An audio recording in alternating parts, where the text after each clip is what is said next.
سچا واقعہ حضور نے اپنے صحابہ کو سنایا۔ 3 آدمی سفر کے لیے روانہ ہوئے، یہاں تک کہ ان کو رات پڑ گئی، تو ایک غار کے اندر وہ داخل ہوئے رات گزارنے کے لیے۔ آندھی چلی، بارش آئی، تو اوپر سے ایک پتھر لڑکا اور وہ غار کے دروازے پہ آ کے گر گیا، اور اتنا بھاری اور بڑا پتھر تھا کہ اس نے غار کا دروازہ بند کر دیا۔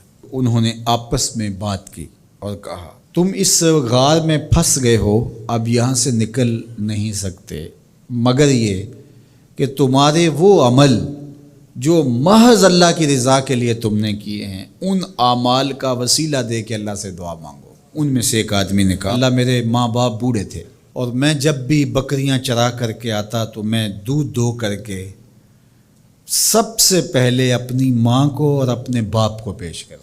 ایک دن میں سرسبز درختوں کی تلاش میں بکریاں لے کے کوئی چارہ، کوئی درختوں کی تلاش میں دور نکل گیا۔ میں جب واپس پلٹا دونوں سو چکے تھے۔ میں نے یہ مناسب نہ سمجھا کہ میں ان کو جگاؤں، بیدار کروں کہ اٹھو دودھ پی لے، لیکن اب سارا دن وہ بھوک سے تھے، تو اچانک آنکھ کھلے اور بھوک کی شدت سے تڑپے، تو میں وہاں سے ہٹ بھی نہیں سکا۔ تو کہتا ہے کہ میں بچوں کو نظر انداز کیا اور ماں باپ کے جاگنے پہ دھیان رکھا، اور یوں ساری رات بیت گئی۔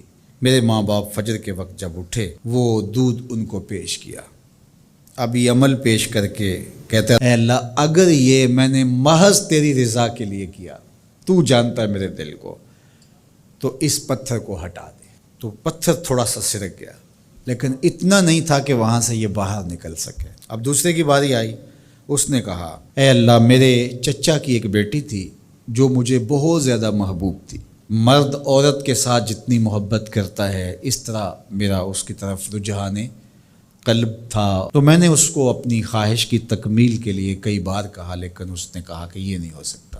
اور پھر ایک دن حالات نے اس کو مجبور کر دیا، فاقہ زدہ حالات ہو گئے، غربت آ گئی، تو اس نے مجھ سے اپنی حاجت طلب کی، تو میں نے اس کو 120 دینار دیے، لیکن اس شرط پہ کہ تم اپنا جسم میرے سپرد کرو گی۔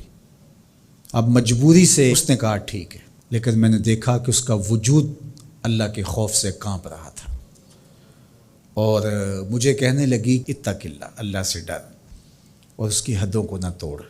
میری خواہشات تو پگلی تھیں، آرزوئیں تو بےتاب تھیں، اور میں اس کی قیمت بھی ادا کر چکا تھا، لیکن اس کا یہ جملہ کہ اللہ سے ڈر، تو میں نے تیرے سے ڈر کے اس کو چھوڑ دیا، اور جو اس کو میں نے 120 دینار دیے تھے وہ بھی اس کے پاس رہنے دیے۔ اللہ میرے اس مخفی عمل کو تو ہی جانتا ہے، تو اگر میں نے تیری رضا کے لیے ایسا کیا تو اس پتھر کو ہٹا دے۔ تو پتھر تھوڑا سا ہٹ گیا، سوراخ تو زیادہ ہو گیا، لیکن ابھی بھی وہاں سے گزرنا ممکن نہیں تھا۔